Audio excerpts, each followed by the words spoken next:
네, 안녕하세요. 리얼코칭 김혜진입니다. 오늘은 HR 담당자님들이 정말 많이 고민하는 거, 그래서 항상 의뢰 주시는 거, 그게 뭐냐면 우리 사내 핵심 인재들이 자꾸 집을 나가요. 이 고민에 대한 이야기들을 해보도록 하겠습니다. 사실 핵심 인재 키우려고 많이 노력하시죠. 연봉 정말 업계 최고 수준, 뭐 복지, 그리고 너는 특별하다, 뭐 수도 없이 많이 얘기하고 많은 기회. 그런데도 왜 그들은 자꾸 떠날까요? 알고 싶습니다. 정말 속상하시죠? 답답하고. 그리고 사람 한번 교체되면 어떻게 되세요? 연봉의 2배 이상이 넘는 돈들이 다시 쏟아져 들어갑니다. 왜냐면 사람이 대처되어지면 그 자리에 적응하느라 시간 걸리죠. 그동안 쏟아부었던 교육비 날아가죠. 실제로 갤럽 연구소에 따르면요. 갤럽 연구에 따르면 직원의 이직으로 인해서 그 해당하는 직원, 이직한 직원의 연봉의 0.5배에서 2배까지 달하는 비용이 소모된다고 해요. 그러면 생각을 해봐야 돼요. 뭐냐면 그들을 왜 떠날까? 근데 그 관점을 좀 바꿔볼까요? 그들에게는 무엇이 있었으면 떠나지 않았을까? 다시 얘기하면 핵심 인재들에게는 뭐가 필요했을까? 이겁니다. 관점이 기업 입장이라면 그들은 왜 떠날까지만 핵심 인재 입장에서 생각을 해보면 왜 나는 여기를 떠날 수밖에 없는가? 뭐가 있었으면 여기에 있었을까라는 거죠. 그 부분에 대한 얘기들을 좀 다뤄봤는데요. 실제로 맥킨지에서 2021년 연구에 따르면 이런 얘기를 합니다.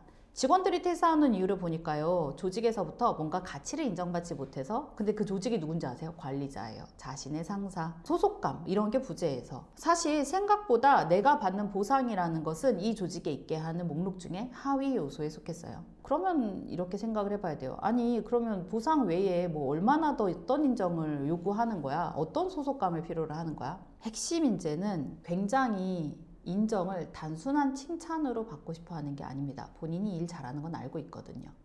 뭐가 필요하냐면 내가 이 조직에서 계속 나라는 사람의 일이 의미가 있을까? 즉 나라는 존재가 여기에 의미가 있을까? 또 하나는 내가 하는 일이 과연 이 조직에 정말로 큰 영향을 미칠 만큼의 중요한 일인가? 단순히 쓰고 버려지는 거 아닌가? 적당히 좀 일 좀 하다가 기업이 좀 일만 하다 싶으면 버리지 않을까? 라는 부분에 대한 두려움에서 내가 하는 일들이 이 조직에 온전히 의미가 있어야 된다라는 거예요. 다시 얘기하면 그들의 관점에서 봤을 때는 내가 하고 있는 일의 어떤 비중들이 이 회사에 의미가 있어야 나도 의미가 있는 건 거죠. 그래야 이 회사에 남을 수 있다. 그런데 실제로 있잖아요. 링크드인에서 이런 직장 학습 보고서라는 게 있었대요. 2024년 자료입니다. 뭐라 그러냐면 배우고 성장할 수 있는 기회는 훌륭한 직장 문화를 이끄는 제1의 동인이다. 다시 얘기하면 자신의 직무와 기술들이 지금 제대로 활용되어지지 않는다라고 느낀다면 그 직원은 다른 직장을 찾을 가능성이 10배나 높다고 합니다. 10배 되게 대단하죠. 이거 진짜 굉장히 높은 비율이에요. 다시 얘기하면 내가 여기에서 뭔가 자꾸 더 배워가고 성장하지 않는다? 그럼 난 여기에 더 안 있을래. 이런 얘기인 거예요. 그러면 이러한 자료들을 봤을 때 핵심 인재를 어떻게 하면 붙잡을 수 있을까? 다시 생각을 해볼게요. 그건 첫 번째. 이들은 자신의 일이 의미 있기 위해서 명확하게 내가 더 성장할 수 있는 기회, 다시 얘기하면 내 일의 범주와 비중을 더 높일 수 있는 기회를 원합니다. 두 번째는요, 자신이 일하는 데 있어서 걸리적거리는 게 좀 없었으면 좋겠다. 이런 욕구들이 되게 높아요. 다시 얘기하면 효율적인 성장을 지원하는 거. 세 번째로는 지속적으로 성장하기 위한 학습의 기회가 필요하다라고 합니다.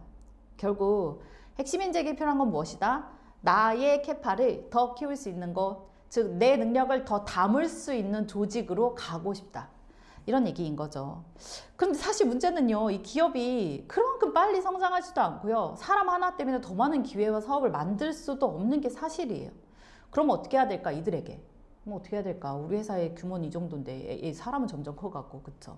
그럴 때 필요한 게 있습니다. 그건 뭐냐면요, 그 사람의 내면을 들여다보게 하는 일이에요. 다시 얘기하면 핵심 인재에게 필요한 건요, 어쩌면 외향적인 어떤 성장도 있겠지만 그들의 내면에 진짜 필요한 것들이 무엇인지 돌아보게 하는 일이죠. 이게 바로 코칭이에요. 진짜 그럴까?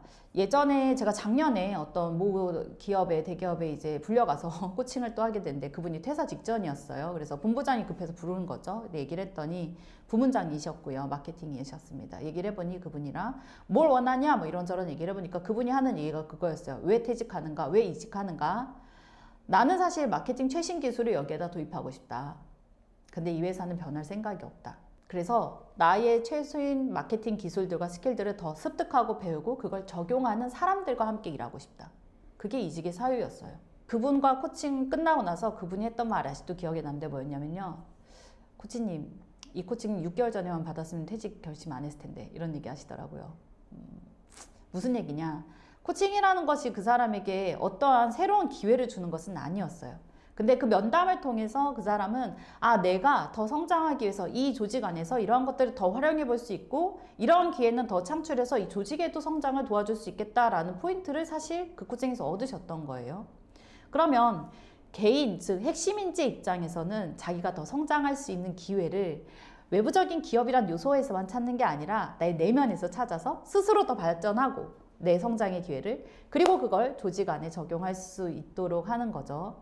그러한 자가 발전과 선순환 시스템을 만든다면 우리 핵심 인재가 조직에 남을 뿐만 아니라 내가 성장한다는 기분이 드니까요.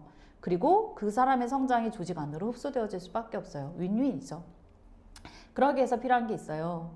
그들이 스스로 발전할 수 있는 학습 시스템을 만들어 주셔야 됩니다. 그게 바로 코칭이죠. 물론 코칭만이 답이냐 그런 건 아니에요.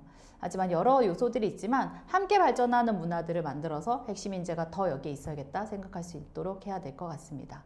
핵심 인재 어떻게 붙잡아야 될까 정리해드렸어요. 자기 성장을 위한 시스템을 만드는 것이다. 그러면 여기까지 이야기하도록 하겠습니다.